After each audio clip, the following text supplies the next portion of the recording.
बिस्मिल्लाहिर्रहमानिर्रहीम। Students, welcome to Mohiuddin Abdul Qadir learning zone. और हम chemistry MD CAT UHS lecture number 36 के साथ मौजूद हैं। इस लेक्चर में हम variation in properties of group 2A and group 7A यानी अल्कलाइन अर्थ मेटल्स और halogens, thermal decomposition and stability of compounds of group 2A, reactions of group 2A elements, properties of halogens, reactions of chlorine and oxidizing power of halogens को discuss करेंगे। Students, हम reactions of group 2A elements से start करते हैं। सबसे पहले group 2A के elements लिखते हैं beryllium, magnesium, calcium, strontium, barium and radium. Students, हम रेडियम को इस सारी डिस्कशन में नहीं लेकर आएंगे, लेकिन जब ग्रुप 2A की बात करें तो रेडियम उसमें इंक्लूडेड है, लेकिन हमारी डिस्कशन बेरिलियम से लेकर बेरियम तक एलिमेंट्स के साथ रहेगी। हम रिएक्शन विद ऑक्सीजन की बात करते हैं। reaction with oxygen।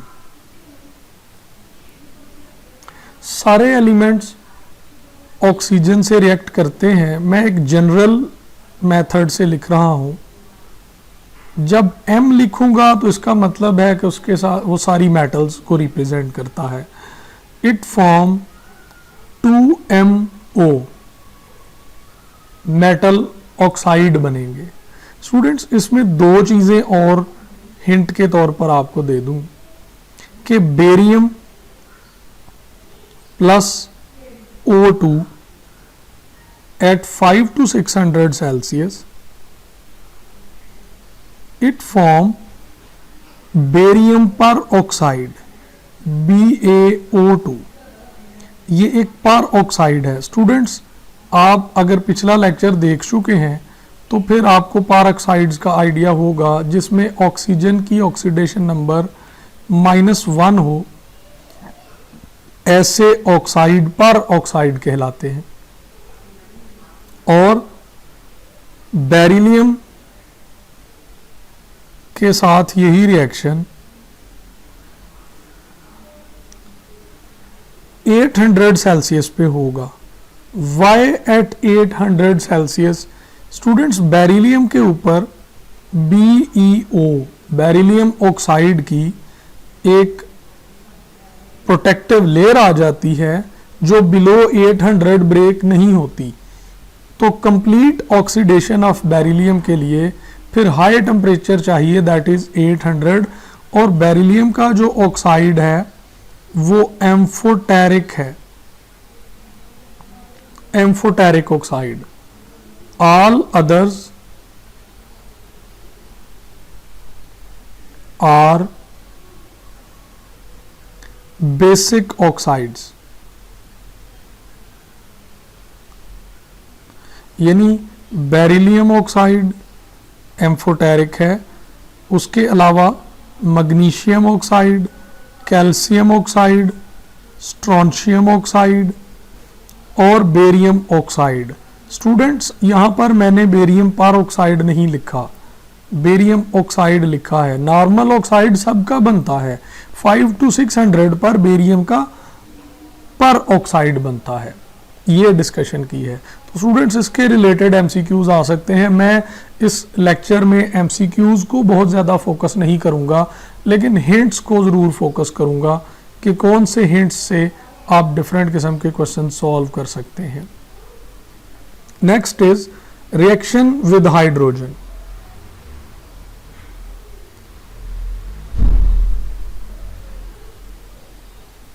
Reaction with hydrogen. Students, यहां पर भी M plus H2 gas, it would give MH2। ionic hydrides, ionic hydride, लेकिन सारे हाइड्राइड आयोनिक नहीं होते, like helium, not helium, actually beryllium. It give ionic hydrides except beryllium hydride. Beryllium का hydride ionic नहीं है बल्कि वो पॉलीमेरिक है. तो स्टूडेंट्स, हम मैग्नीशियम के लिए भी एक पॉइंट डिस्कस करें. Magnesium reacts with hydrogen gas at high pressure and magnesium iodide catalyst.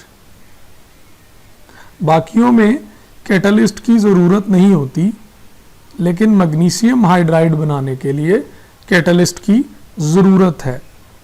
Students, ये जो हाइड्राइड्स हैं ये रिड्यूसिंग एजेंट्स हो सकते हैं, reducing agents,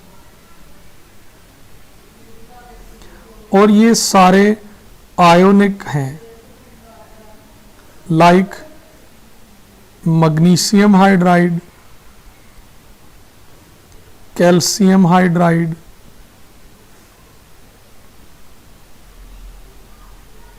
strontium hydride and barium hydride. और मैं यहाँ पर बेरिलियम हाइड्राइड भी लिख रहा हूँ विद डिफरेंट कलर. स्टूडेंट्स, ये बेरिलियम हाइड्राइड आयोनिक नहीं बल्कि ये पॉलीमेरिक या इंटरमीडिएट टाइप का हाइड्राइड है. नेक्स्ट हमारा टॉपिक है reaction with nitrogen.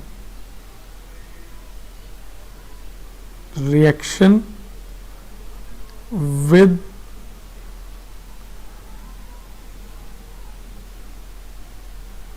N2. 3 mole of metal and N2 gas react to form M3N. Students, यहाँ पर भी M लिखा हुआ है. इट सिंपली मीन्स के सारी मेटल्स इसी तरह के रिएक्शंस कर सकती हैं. और इसके जो नाइट्राइड्स हैं उनके यूज़ की बात करें तो Mg3N की एग्जांपल ले लें. Mg3N2 6H2O, हमने वाटर को ओपन करके लिख दिया, ये बनाएगा 2NH3 ammonia gas and MgOH twice magnesium hydroxide. तो स्टूडेंट्स, ये हाइड्राइड बल्कि nitrides are used for ammonia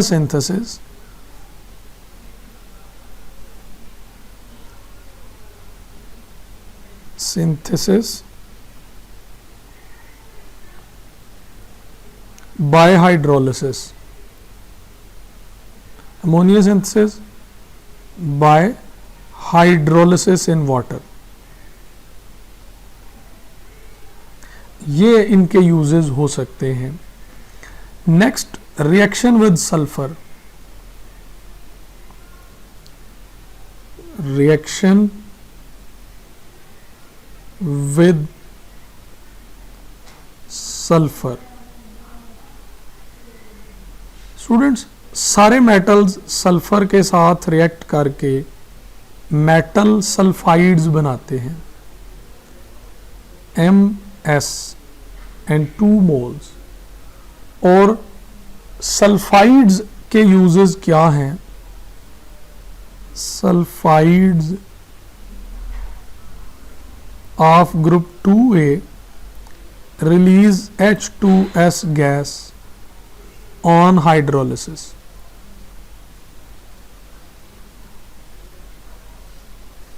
like अगर हम MgS का रिएक्शन करवाएं विद 4 मोल्स ऑफ वाटर, तो ये बनेगा MgOH ट्वाइस एंड H2S। ये 2 मोल्स कर लें, अगर 2 मोल्स का बैलेंस हो तो फिर 4 मोल की ज़रूरत होगी। 2 मोल्स ऑफ वाटर में मैग्नीशियम हाइड्रोक्साइड बना और H2S गैस बनी on hydrolysis of sulphides of group number 2A। Next, reaction with halogen. Reaction with halogens।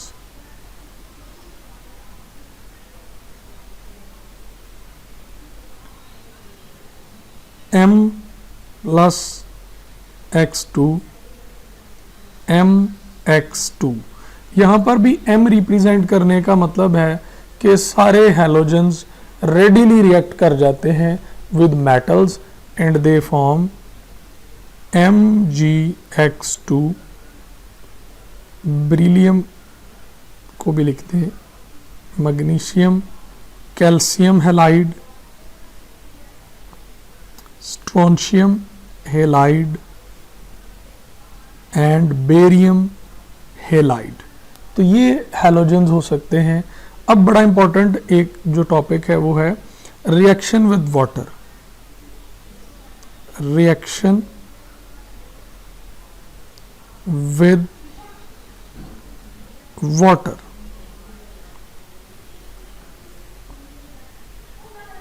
Reaction with water students, इसमें 2-3 पॉइंट्स इंपॉर्टेंट हैं।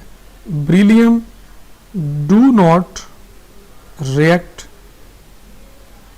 With water even at red hot temperature. At very high temperature भी beryllium react नहीं करती। इसकी क्या वजह है? Due to protective oxide layer. Protective beryllium oxide layer. Students, कुरियन ऑफ मेटल जब होती है तो मेटल डैमेज हो जाती हैं, लेकिन कुछ मेटल्स में वो कुरियन बड़ी हेल्पफुल बन जाती है।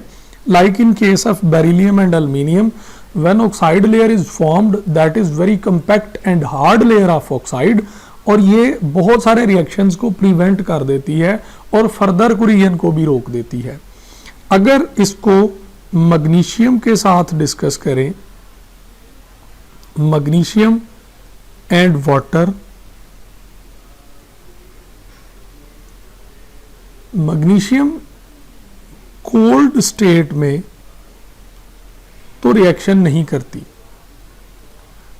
और बॉइलिंग वाटर या आप इसमें स्टीम भी कह सकते हैं, तो तब मैग्नीशियम का रिएक्शन होगा। It form magnesium oxide and hydrogen gas. तो यहां पर वाटर फिर 1 मोल लेना चाहिए। मैग्नीशियम ऑक्साइड सॉलिड है, ये वाटर सॉल्युबल नहीं है, और हाइड्रोजन गैस बन रही है। स्टूडेंट्स, अगर मैग्नीशियम के अलावा किसी भी मेटल को वाटर के साथ ट्रीट किया जाए with water, it form metal hydro oxides and hydrogen. तो एक चीज कॉमन है, that is release of hydrogen gas. तो एक चीज डिफरेंट भी है, मैग्नीशियम के लिए ऑक्साइड बनता है और बाकी मेटल्स के लिए हाइड्रो ऑक्साइड्स बनते हैं। अब इन मेटल्स में कैल्शियम, स्ट्रोंशियम और बेरियम है, जबकि मैग्नीशियम के लिए मैग्नीशियम ऑक्साइड बन रहा होता है। ये पॉइंट ऑफ डिफरेंस आप याद रखें। इसके बाद हम कंपाउंड्स ऑफ ग्रुप 2A की बात करते हैं और उनमें सबसे पहले ऑक्साइड्स को डिस्कस करते हैं। Oxides of group number 2A, beryllium oxide, magnesium oxide, calcium oxide, strontium oxide and barium oxide. Students, oxides में अगर आप सॉलिबिलिटीज को डिस्कस करें तो बेरिलियम ऑक्साइड और मैग्नीशियम ऑक्साइड ये दोनों इनसॉल्युबल हैं, इनसॉल्युबल हैं, और बाकी तीनों जो हैं वो सॉल्युबल ऑक्साइड्स हैं। सॉल्युबल और इनसॉल्युबल को जब बात की जाएगी तो ये वाटर के लिहाज से बात हो रही है, इसमें सॉल्वेंट मेंशन्ड ना होगा तो वाटर ही सॉल्वेंट होगा। स्टूडेंट्स, बेरियम का हमने देखा है कि BaO2 भी बनता है, लेकिन जब आप प्रॉपर्टीज डिस्कस करते हैं तो फिर आप नॉर्मल की कर रहे होते हैं। अब हम जब top to bottom down the group आएंगे, डाउन द ग्रुप, तो प्रॉपर्टीज में क्या चेंज आएगी, ये चीजें हम कुछ लिख रहे हैं। स्टूडेंट्स, इनके रिलेटेड ये जो आपको अभी प्रॉपर्टीज बताने लगे हैं और चेंज बताने लगे हैं, इनके रिलेटेड मिनिमम और मैक्सिमम के क्वेश्चन आते हैं, which is more basic, which is less basic, which is more soluble, which is less soluble, lattice energy के क्वेश्चन इस तरह से आते हैं। तो ये आपको लिख के दे रहा हूं, आयोनिक करैक्टर इंक्रीज डाउनवर्ड। ये क्यों इंक्रीज करता है? क्योंकि डिफरेंस ऑफ इलेक्ट्रोनेगेटिविटी इंक्रीज करता है। Solubility, solubility increase downward. फिर उसके बाद lattice energy decrease downward. Students, lattice energy जो है वो इनवर्सली प्रोपोर्शनल टू सॉल्युबिलिटी है। Lattice energy is directly proportional to charge and inversely proportional to size। तो चार्ज तो चेंज नहीं हो रहा, टॉप टू बॉटम साइज बढ़ रहा है, तो लैटिस एनर्जी कम होगी, लैटिस एनर्जी कम होगी तो सॉल्युबिलिटी ज्यादा होगी। ये दोनों इनवर्स हैं। इसके बाद इनमें बेसिक करैक्टर की बात करें, बेसिक करैक्टर वो भी टॉप टू बॉटम इंक्रीज कर रहा होता है। Ionic character, electronegativity difference, solubility, lattice energy और बेसिक करैक्टर। और स्टूडेंट्स, मेल्टिंग पॉइंट्स की बात करें, अगर melting points decrease from top to bottom, क्योंकि मेल्टिंग पॉइंट पैकिंग पे डिपेंड करते हैं। जब मेटल का साइज बढ़ रहा होता है तो फिर उनकी पैकिंग उतनी कंपैक्ट और क्लोज पैकिंग नहीं रहती। सो हम ये देखें, हमने 6 प्रॉपर्टीज की बात कर दी है। अब इनकी ऑप्शन लिख के पूछा जाए, more ionic, less ionic, more soluble, less soluble, lattice energy high, lattice energy low, basic character high, basic character low, तो इस तरह के क्वेश्चंस आपको मिलेंगे, जो कि मैं क्वेश्चन नहीं लिख रहा लेकिन मैंने आपको आइडिया दे दिया है कि इनके एमसीक्यूज कैसे आएंगे। स्टूडेंट्स, सॉल्युबिलिटी के हवाले से मैं आपको एक टिप बता दूं। Solubility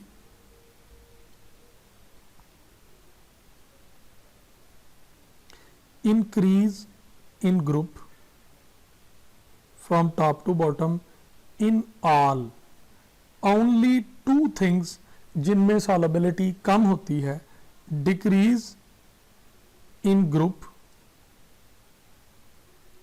for group 2A carbonates and sulfates of group 2A। Group number 2A के कार्बोनेट और सल्फेट की सॉल्युबिलिटी डाउन द ग्रुप कम होती है। बाकी हमारे सिलेबस में जो कुछ भी है सबकी सॉल्युबिलिटी टॉप टू बॉटम बढ़ती है। तो ये एक टिप है आपके लिए कि आपको ये याद रहे। सिर्फ 2 चीजें याद कर लें जिनकी कम होती है, बाकी तो हमेशा सॉल्युबिलिटी टॉप टू बॉटम बढ़ेगी। नेक्स्ट है hydro oxides.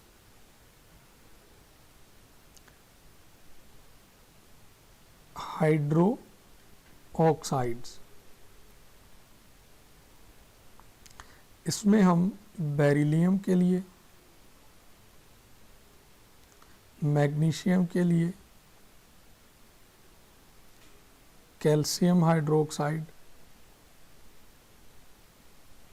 Strontium hydro oxide, and barium hydro oxide. Group 2A के सारे ऑक्साइड्स लिखे गए। ब्रिलियम का इनसॉल्युबल है, इनसॉल्युबल।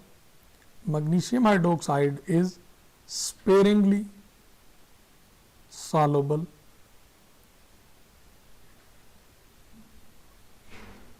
और बाकी जो हैं कैल्शियम, स्ट्रोंशियम और बेरियम के, these are more soluble, these are more soluble. तो स्टूडेंट्स, इनमें भी हमें top to bottom different properties को डिस्कस करना है in a group from top to bottom. Ionic character, ionic character increase करता है। सॉल्युबिलिटी, जैसे ऊपर भी बता चुका हूं, सॉल्युबिलिटी इंक्रीज करेगी। लैटिस एनर्जी डिक्रीज करेगी। बेसिक करैक्टर या बेसिक पार, ये भी इंक्रीज करेगी। Students, melting points again decrease करेंगे और difference of electronegativity between metal and oxygen कम हो रही है, ज़्यादा हो रही होगी। इसी वजह से उनका आयोनिक करैक्टर बढ़ रहा होता है। मेटालिक करैक्टर बढ़े तो भी आयोनिक करैक्टर बढ़ता है। स्टूडेंट्स, अब इन हाइड्रो ऑक्साइड के रिलेटेड एक दो बात आपको बताऊं कि जो कैल्शियम और मैग्नीशियम हाइड्रोक्साइड हैं, ये डीकम्पोज भी कर जाते हैं। अगर इसे हम हीट करेंगे तो ये बनाएगा MgO प्लस H2O। और कैल्शियम हाइड्रो ऑक्साइड भी डीकम्पोज कर सकता है on heating, CaO plus H2O। लेकिन others do not decompose, others do not decompose. बाकी डीकम्पोज क्यों नहीं करते? स्टूडेंट्स, ये जो मैग्नीशियम और कैल्शियम है, इनका स्टेबल ऑक्साइड बन जाता है, stable oxide.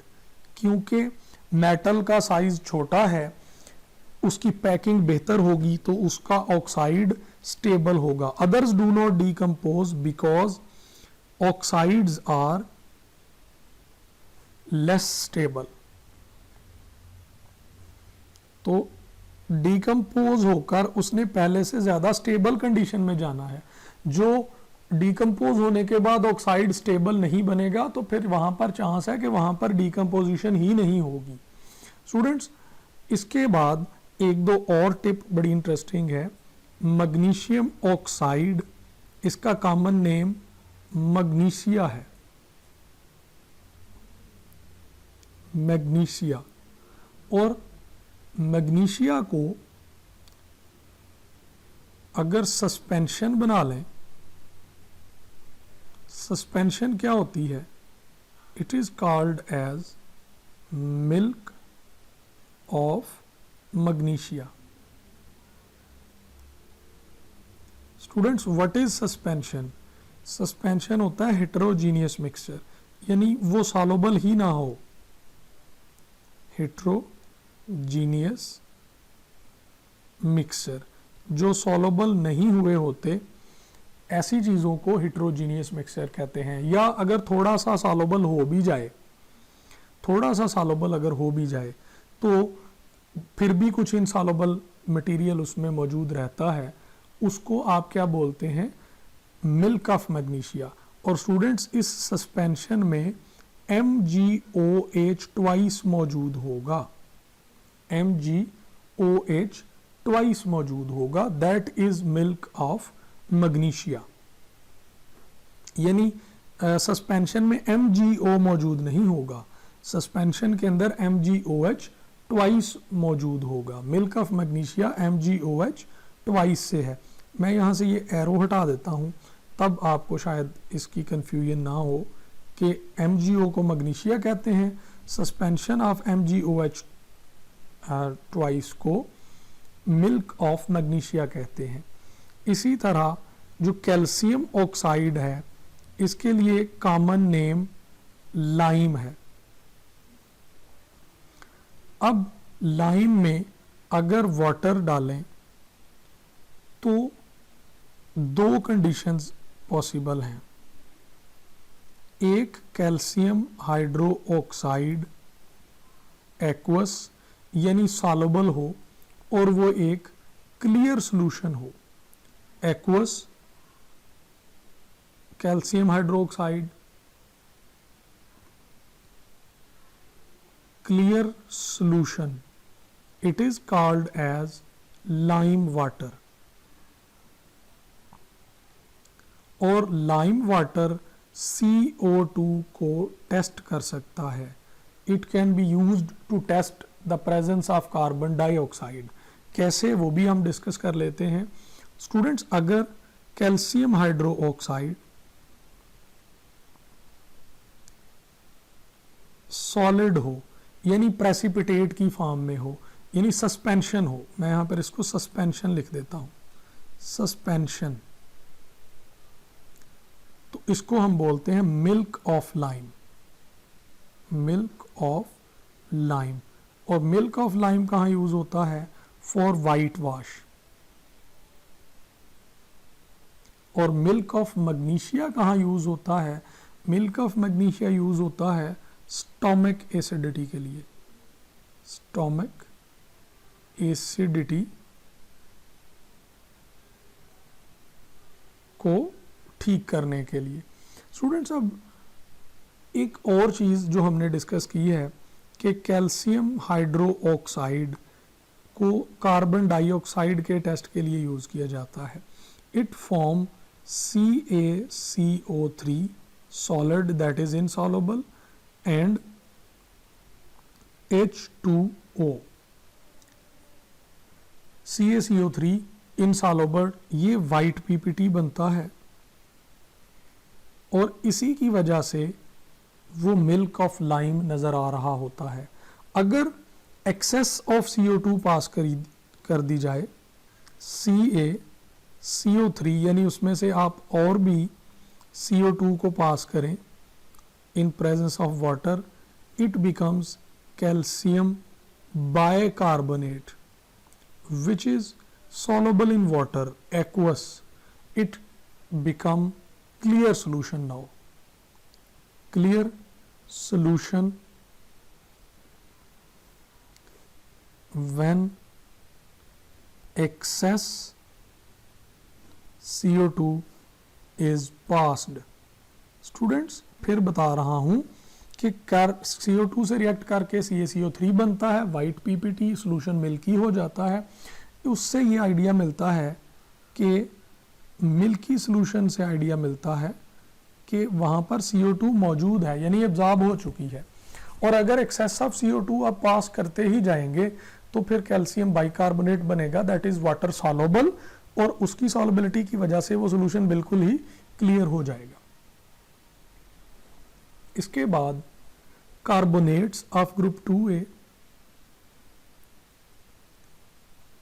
Carbonates of group 2A, इसमें beryllium carbonate, magnesium carbonate, calcium carbonate, strontium carbonate and barium carbonates. Students, carbonates में इन अ ग्रुप सॉल्युबिलिटी डिक्रीज होती है, solubility decrease from top to bottom, decompose on heating,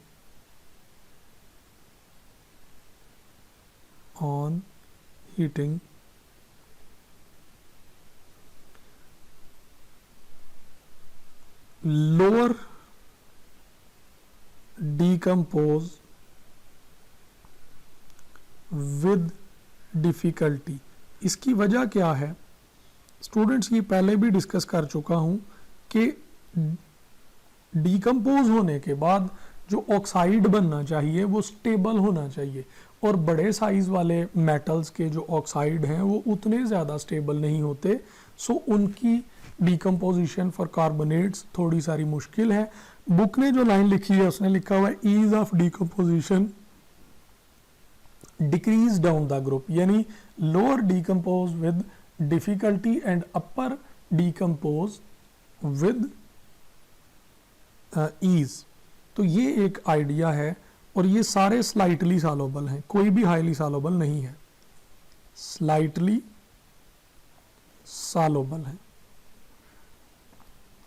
तो students यहाँ पर solubility कम हो रही है, आयनिक करैक्टर इनमें भी बढ़ रहा है, मेल्टिंग पॉइंट्स कम हो रहे हैं। वो प्रॉपर्टीज पहले डिस्कस की जा चुकी हैं, वही रिलेट कर लें, लेकिन सॉल्युबिलिटी यहाँ पर उसके अपोजिट है, और लैटिस एनर्जी भी डेफिनेटली अपोजिट होगी। अब बात करें about nitrates. Nitrates of group 2A। Group 2A में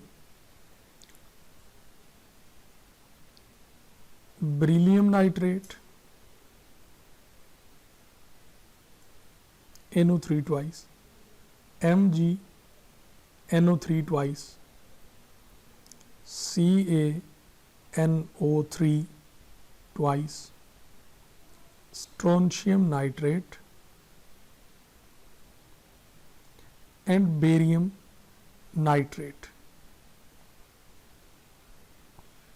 स्टूडेंट्स यहाँ पर डिकम्पोजिशन की अगर बात की जाए तो मैग्नीशियम, कैल्शियम और बेरियम और स्ट्रोंशियम ये तीनों डिकम्पोज करेंगे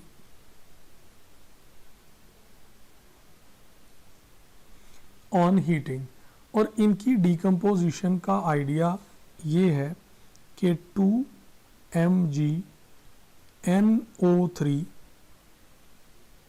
twice, when these are heated they form metal oxides, magnesium oxide plus 4 moles of NO2 plus oxygen gas। तीन प्रोडक्ट नजर आ रहे हैं, मेटल ऑक्साइड, नाइट्रोजन का ऑक्साइड और oxygen gas. Students beryllium nitrate की डिकम्पोजिशन काफ़ी मुश्किल है, तो हमने नहीं लिखा कि वो डिकम्पोज करता है।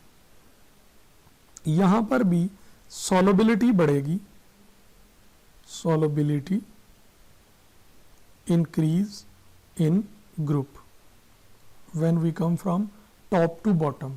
स्टूडेंट्स अब सल्फेट्स की बात करते हैं, जो कि कंपाउंड्स में से सबसे आखिरी है। Sulphates of group 2A like beryllium sulphate. मैं चलें सारे सल्फेट नहीं लिख रहा, सॉल्युबिलिटी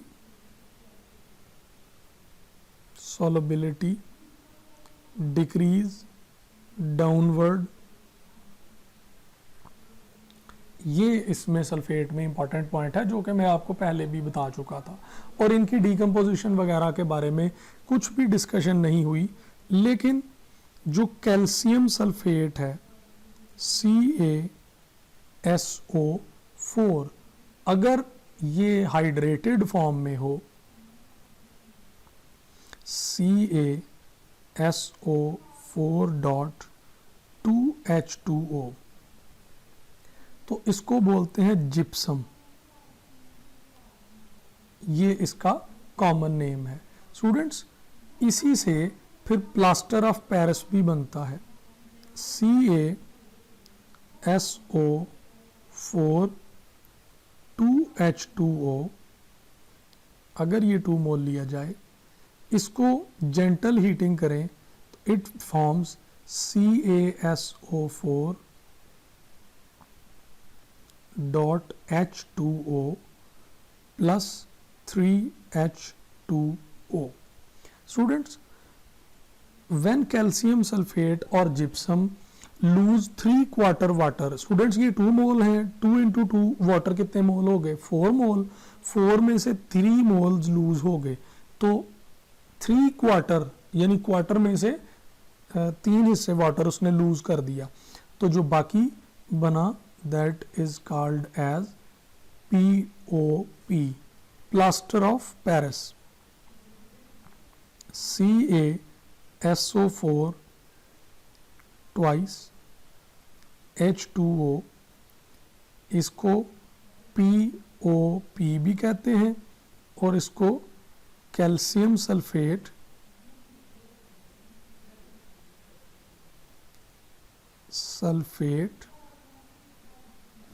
हेमीहाइड्रेट, ये भी इसी का नाम है. What is meant by hemihydrate? Hemi mean half.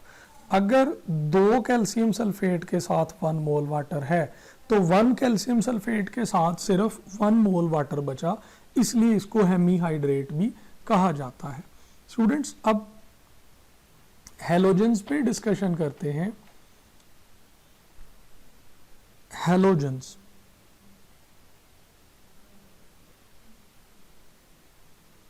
इनको हैलोजेंस क्यों कहा जाता है? हैलोजेंस का मतलब है साल्ट फॉर्मिंग.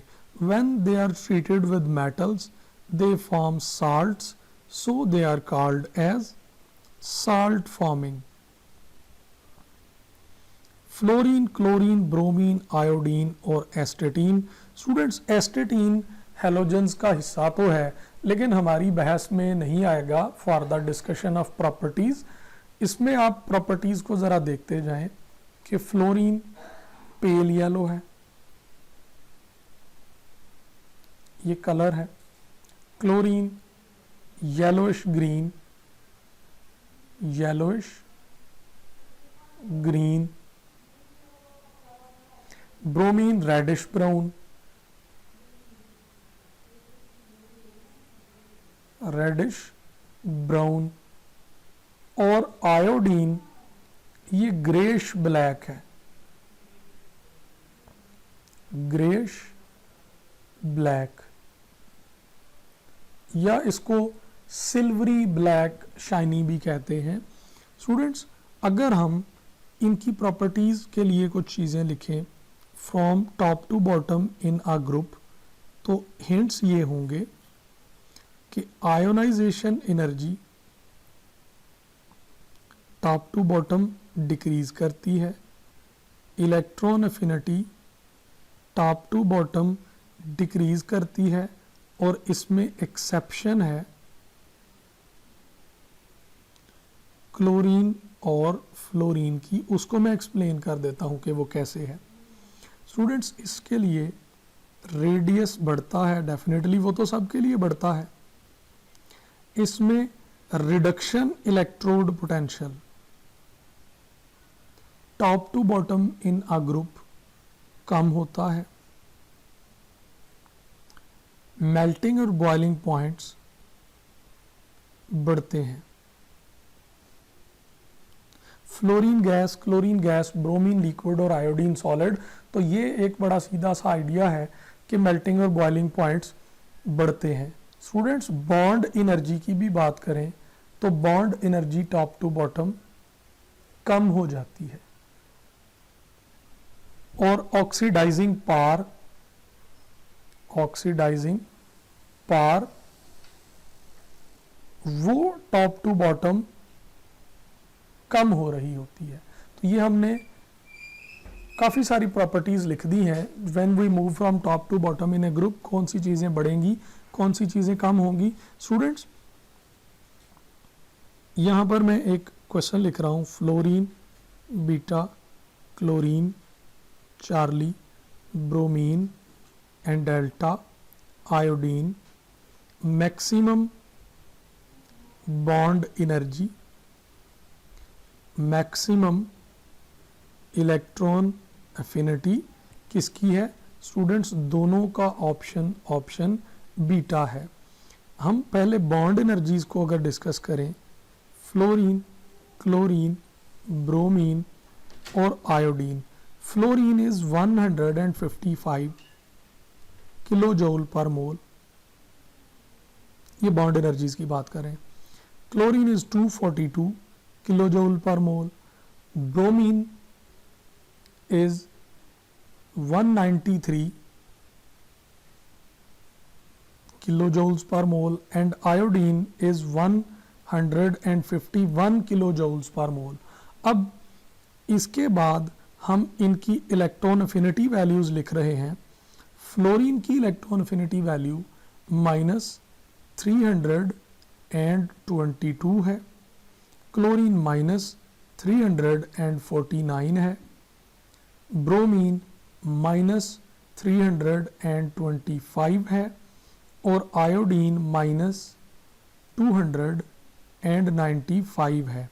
ये इलेक्ट्रॉन अफिनिटी वैल्यूज हैं, किलो जूल पर मोल अगेन।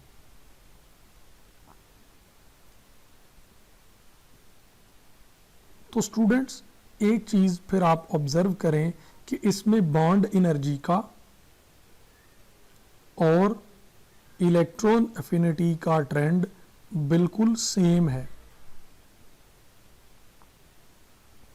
आप कहें कि top to bottom electron affinity कम होती है तो फ्लोरीन की एक्सेप्शन को छोड़ दें।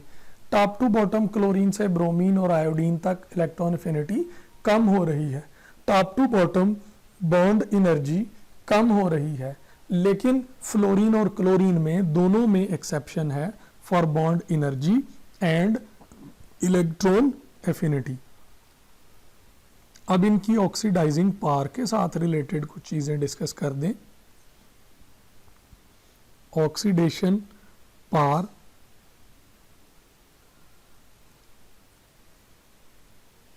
डायरेक्टली प्रोपोर्शनल होती है इलेक्ट्रॉन एफिनिटी के। डायरेक्टली प्रोपोर्शनल है रिडक्शन इलेक्ट्रोड पोटेंशियल के। इनवर्सली प्रोपोर्शनल है, बल्कि डायरेक्टली प्रोपोर्शनल है हाइड्रेशन एनर्जी के, और हाइड्रेशन एनर्जी डायरेक्टली प्रोपोर्शनल है चार्ज और इनवर्सली प्रोपोर्शनल टू साइज है, और इनवर्सली प्रोपोर्शनल है बॉन्ड एनर्जी या बॉन्ड डिसोसिएशन एनर्जी के। तो स्टूडेंट्स ये चीज़ें आपको आइडिया होना चाहिए कि ऑक्सीडाइजिंग पावर ऑफ हैलोजन किन चीज़ों पे डिपेंड करती है। तो ऑक्सीडाइजिंग पावर का भी ऑर्डर लिख देते हैं, फ्लोरीन, क्लोरीन, ब्रोमीन और iodine.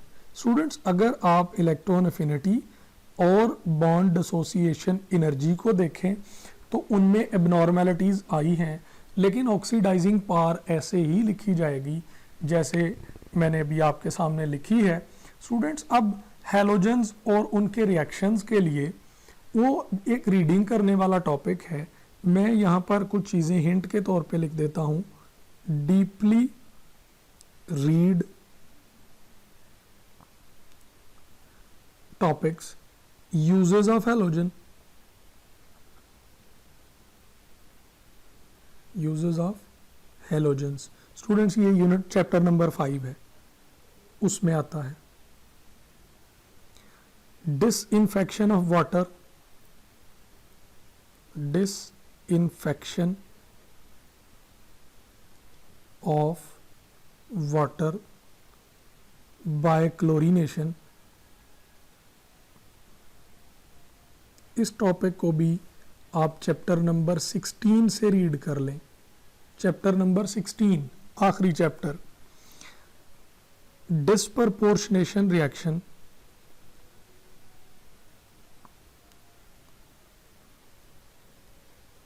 disproportionation reactions for chlorine। Students ये भी चैप्टर नंबर 5 का टॉपिक है, कोल्ड और हॉट कंडीशन में। ये विद NaOH इसका रिएक्शन है। फिर आप ब्लीचिंग पाउडर,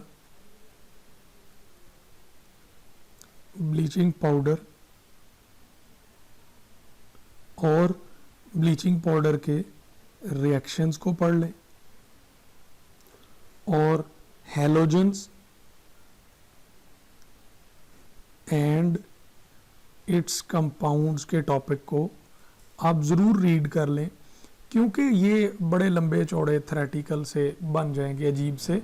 ऊपर वाले टॉपिक्स में तो हिंट्स मौजूद थे और मैंने उनको समराइज किया है, लेकिन ये टॉपिक्स जस्ट रीडिंग करने वाले टॉपिक हैं स्टूडेंट्स। ये भी चैप्टर नंबर 5 के टॉपिक्स हैं, तो इनको आप डीपली रीड कर लें स्टूडेंट्स।